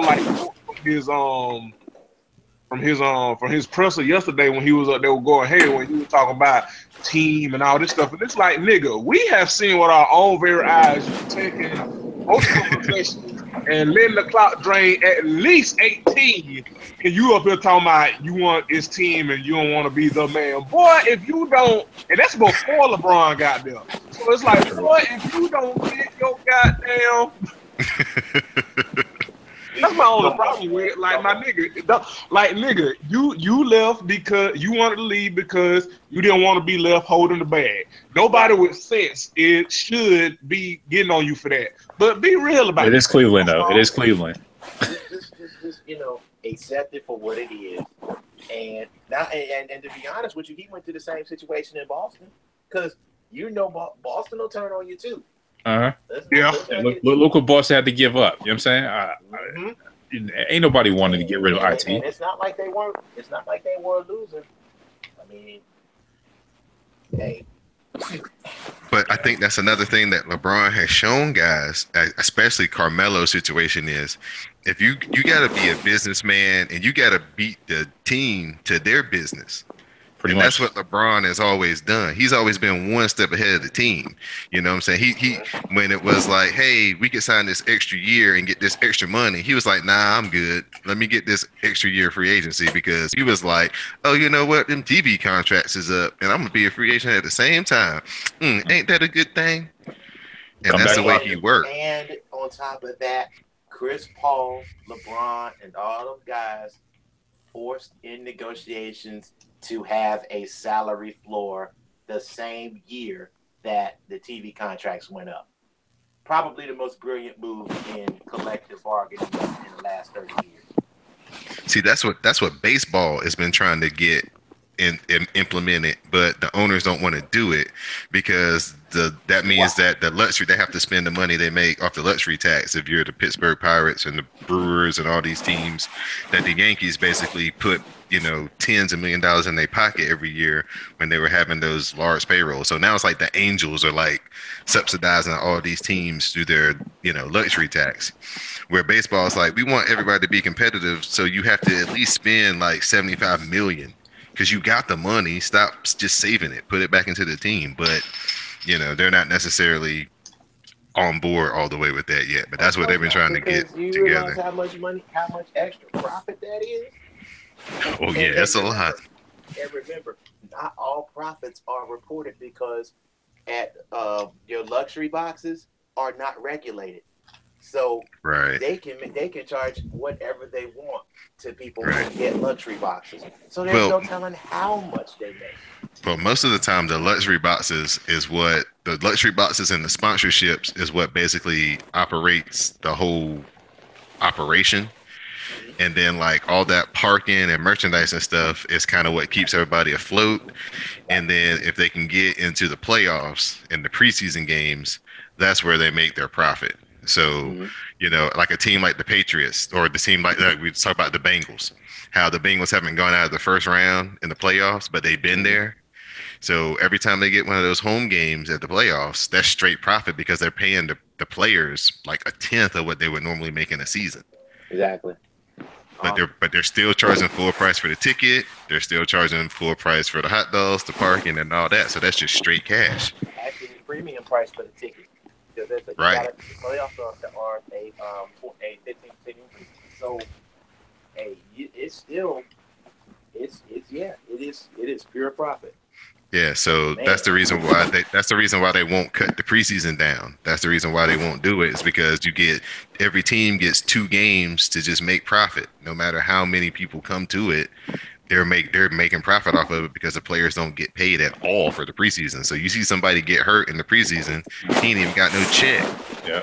And he might be out for the season. That's the cold hard fact to the NFL, boy. Yeah, if you don't have a guarantee or they may put you on injured reserve. If they're going to keep you, they'll put you on injured reserve, and you'll get a percentage of whatever you're going to make that season. But you get hurt, and you're drafted in the 6th round, and you get hurt, they give you an insurance guarantee, but that's just a thanks for playing check.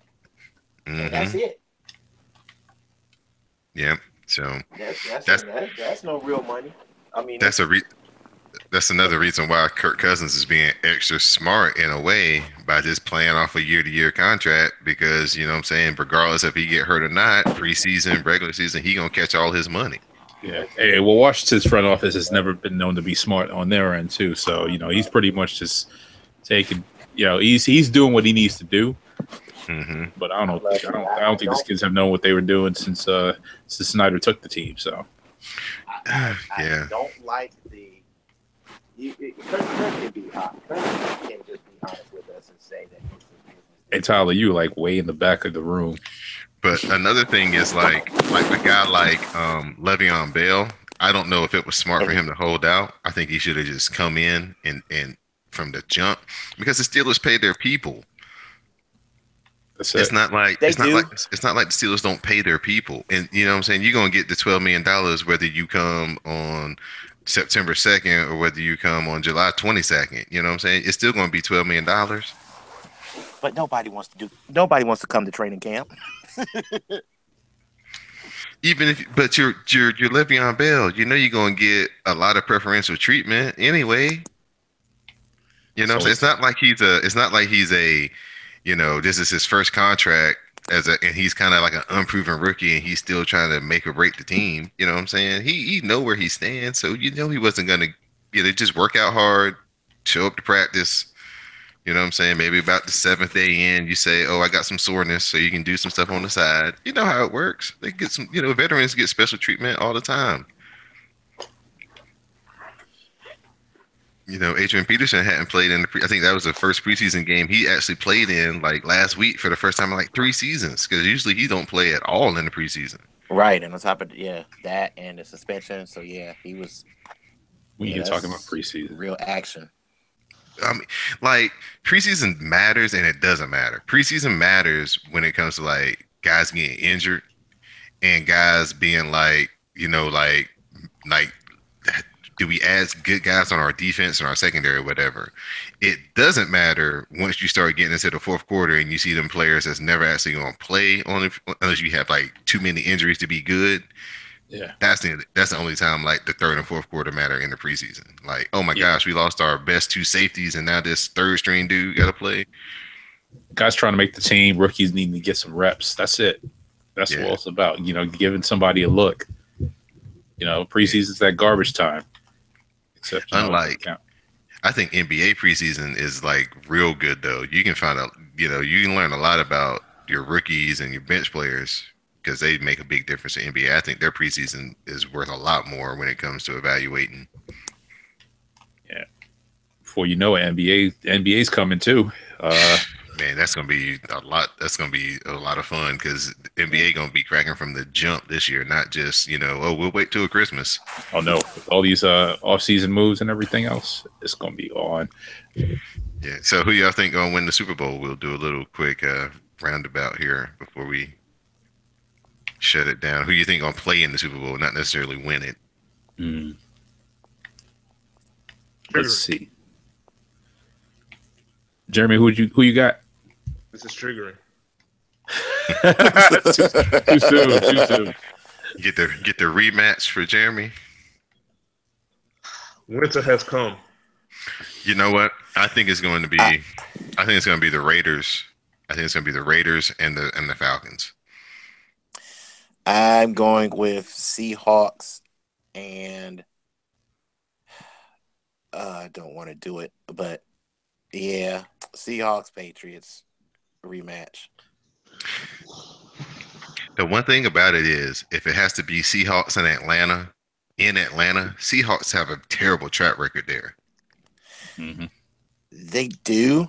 I wonder if that's I wonder where that game would be played. If it's in Seattle, I'm gonna put my bias aside. If it's in Seattle, I don't think we go back to the Super Bowl. If it's in Atlanta, I think we go back. Yeah, I think so too, Jeremy. It's just something about when Seattle plays Atlanta in Atlanta. It's like they're not even. It's like it takes them 2 quarters before they even figure it out. And I mean, that bullshit. And I'm like, listen, I'm the last person to whine about calls. But the last time we went to Seattle, even though it was in the regular season, that call against Richard Sherman. Oh gosh, yes. That should have been called. I'm not saying we still would have won the game, but that decided the game though. Yeah. Let's be honest. However, it's a rare call that had a direct impact on the game. Yeah. So I don't know, man. Like for real, the matchup I wanted last year, because I'm not gonna lie, I didn't coming into the season last year. I didn't think we would be as good as we was, so it was kind of a shock to me, to be honest. I thought we would win the division, but I didn't think we would get to the Super Bowl. But as it went, like I wanted to see like us play the Raiders in the Super Bowl. I really did. Like once it set in, like oh shit, we really got a shot to go to the Super Bowl. I'm like, I wanted to see us play the Raiders. So for this year, I'll agree with Don. Like, if you ask me like who's going this year, I mean, obviously, why wouldn't I say Atlanta? But I would go Atlanta and the Raiders. That would be a fun Super Bowl, to be honest. It would. All that offense. They're gonna sell Amari going up against Julio. Yes. Yeah, that would be awesome. Mm-hmm. That would be must-see TV, just because. Yeah. And then you have the story of the Raiders last season in Los Angeles, and the story history of the Raiders and that Davis family and the NFL and just Goodell. I mean, it'd be a lot of storylines, and then Atlanta redemption, and can they knock out the memory of last year and the fight to get back, and it could be a lot of good stories. Yeah. Oh, speaking of, here's one for you. Seahawks Raiders Super Bowl. Marshawn versus his old team. Boy. I mean, honestly, I'm gonna be 100% honest with you. If the Falcons can't get back to the Super Bowl, anybody but New England, if we keeping it honest. I'm just gonna be honest. Absolutely. Yeah. Hey, what do you guys think of Arizona's chances, though? No, Low. I got problems with Arizona. Low. Here, I got two things. Number one is Carson Palmer. Number two, special teams. They have the worst special teams in the league. That is true. Even worse than Jacksonville. They're horrible. I actually listen to more coverage on Arizona than I do Dallas, and Dallas is my team. Arizona is not good defensively. They lost 8 starters, and they're asking for a lot of young talent to fill in. So they are going to be anybody that's going to be a drop off from a playoff team is likely going to be the Cardinals. The wild card team that you need to look at, Classic, if you're looking for like a wild card team in the NFC, is Tampa Bay. Tampa. Yeah, they on the edge of being like, this could be their year where they break into the playoffs. You know, every team gets that point where they just got to get to the playoffs that first time. Yeah. Jameis will be his first time. It's going to his 4th year or whatever. So they're right there with the additions they made on offense. Their defense has been building for the last couple of years. So I think Tampa Bay is right on the cusp. And then I think next year, Philadelphia is going to be in the same spot where they're going to be right on the edge of being like getting into the playoffs and starting to make their noise. Yeah, Philly's getting let's make sure that there's going to be somebody there that can catch the ball in Philadelphia first. Let's if Alshon Jeffrey stays healthy, they got him. Alshon Jeffrey's a beast. He just had injury problems the last couple of years, and he's playing in Chicago. But he's in all the preseason games. You know, he's been 5 catches. You know, at least in some of these preseason games I saw. So he was a player. He was a player that I had on my radar. Nelson Aguilar's got to be the guy. I like Jeffrey too, but Jeffrey's good, but he's a number 2. I don't see him as like that. I think this is one of those. He doesn't have the quarterback that's going to make him break out to be a number 1. So, but here's the thing, Classic. You just need to be a number 1 receiver for the team you're on. See, that's what I'm saying. You know, you're saying like your perception of him may be wherever you rank him. Yeah. But when it comes to Philadelphia, he's the best receiver we got. So we're going to design our stuff to, get him open and get him the most touches we can. See, that's where coming into fantasy football, you have to change your whole realm of thinking as to, this is where I think this person is or that person is. But when it comes to picking these players, you need to be like, oh, you know what? Tyreek Hill, he's not really that good to me as far as, I wouldn't put him in the top 15 receivers, but he's the best player they got on Kansas City. So he's going to be worth a whole lot. Yeah. That's a good point. Stay woke in Don's approach to fantasy football. Stay woke. Man, I've been doing this for like a decade. So I've been through all the different processes of, when it was like Daniel Tomlinson out here getting like 1,500 yards and scoring like 25 touchdowns, when it was like, yeah, for sure, you better get your running back. But over time, though, I think it's become more of a just who scores touchdowns and not necessarily because the running back has been he was the dude who scored touchdowns and got all the yards. Now it's switching over to these top flight quarterbacks are getting like, that guy's throwing for 5,000 yards. Even at 25 yards a point, that's a whole bunch of points. There's the way, with this being a passing league and the way that they're spreading it out to 2 guys, it's not going to be just one guy getting 75% of everything. It's going to be 2 or 3 guys splitting everything. Because they want to keep the defense, especially those attacking defenses, they want to keep them honest. So the only way to do it is to make sure you have more than 1 or 2 passing threats. So the big argument against my strategy, K-Baz, shout out to him from Hot Fire Starter, we were going back and forth because one of his co-hosts agrees with me. Like, you know what I'm saying? Give me Aaron Rodgers to start with, and then, you know what I'm saying, I can work it from there. But his argument was the variance in the quarterback is not as great because, you know, you have maybe 18, 20 quarterbacks who threw 20 touchdowns or more. Whereas the variance in the running back is much greater because there's only, you know, after you get past the top like 8 or 10 guys, there's like a huge drop off. But my thing is, unless you're drafting in the top 4 or 5 picks, you're not really going to get one of those guys, receivers or running back. So why not get the quarterback? You know what I'm saying? If you're not drafting in the top 5 of your league, you better go ahead and get your quarterback, because that means in a 10, I mean, assuming that you're in a 10-team league or more like we are, your pick doesn't come back around. If you're picking in the middle of your draft, that means you're stuck in the middle in the second round too.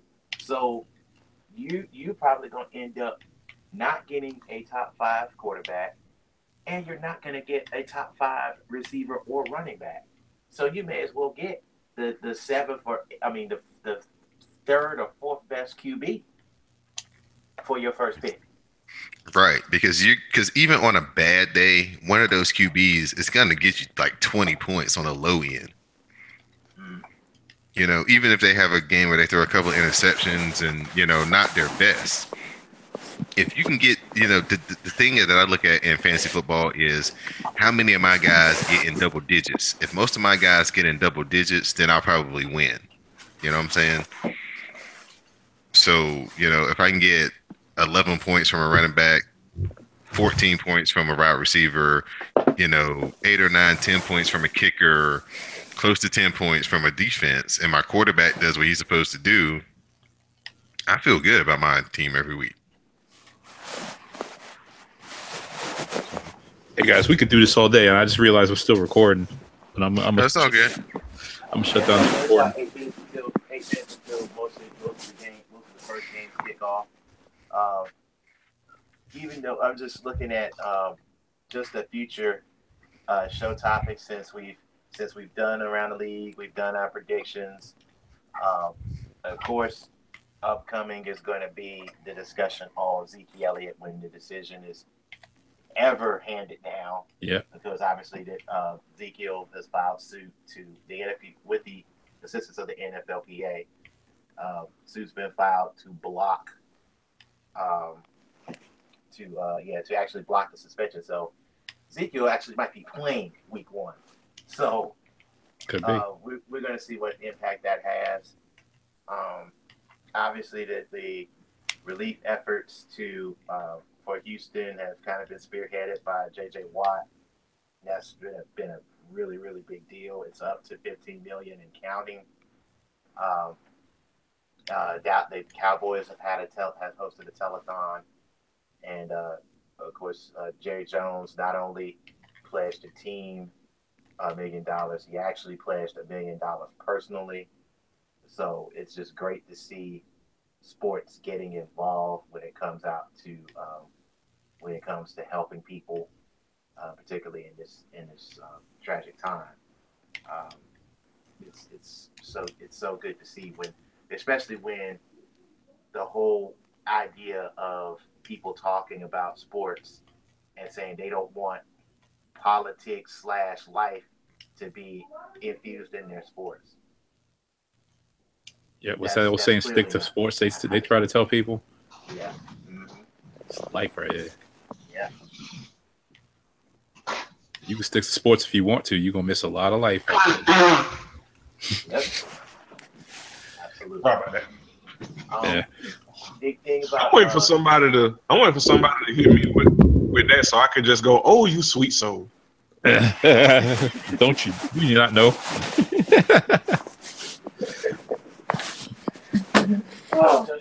But Tyler, that's a good segue too. For those listening, for those that kept with us, want to of course give a special shout out, thoughts and prayers to those that are dealing with it, with the flood, the recovery, and the efforts in the Houston area. We got a lot of listeners, a lot of friends that are out there that that are coming on their way back, and they're dealing with property loss and property damage, and and being displaced and having to basically deal with that. And so we're pulling for them. If you can, send money, send your prayers, or send anything you can to help our friends and family out there, because it could happen to any one of us. It has happened to a few of us out here, and we basically just want people to be okay more than anything. So CSPN is definitely behind any efforts towards that.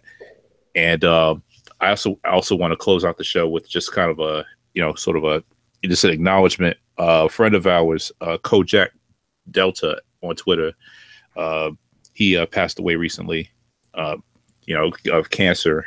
I'll get more details. I just heard about it yesterday, but I've been doing this podcast thing. It probably been on Twitter about the same amount of time since about 2012. We did the Cold Slither podcast, the original show, and then we became a network and started doing things from there. Kojak has been with us like from jump. In fact, when I first heard the news and stuff, I looked back, his Twitter was still up, and I started searching back, and like he had tweets to us when we were doing like the old Cold Slither podcast, like our debut episode. He was retweeting that, and he was interacting with the Click Nation. He wrote for the clicknation.com. He also interacted with like Single Simulcast, the Razzlecast, and so many other shows. And really a good dude, good brother. But we didn't know that much about him. I think Rashani from Single Simulcast and Cyber Soldier, they knew a lot more about him, and that's where I heard most of the information from. But he was a poet. Described himself as a blogger, producer. He hit the gym a lot. He was always, on them weights, on them plates. Really good dude, and such a huge loss. And you think about it, like I've never met the guy, never seen the guy except for photos, only interacted on Twitter. But, I heard about his, him passing yesterday, and, actually cried for somebody I've never met because of, kind of what he meant to us and what we meant to him. So I want to dedicate this show and probably this week of shows to Kojak Delta. May you rest in peace, brother. And we're going to keep doing this in your memory. Appreciate you. And that's really it. So until next week, of course, Don Tyler, let y'all close out the show. Jeremy, thank you for coming on. And, we're going to have a great, week of podcasting up on deck for you with CSPN Media and with Know the Score. And with that, I'm going to say we out.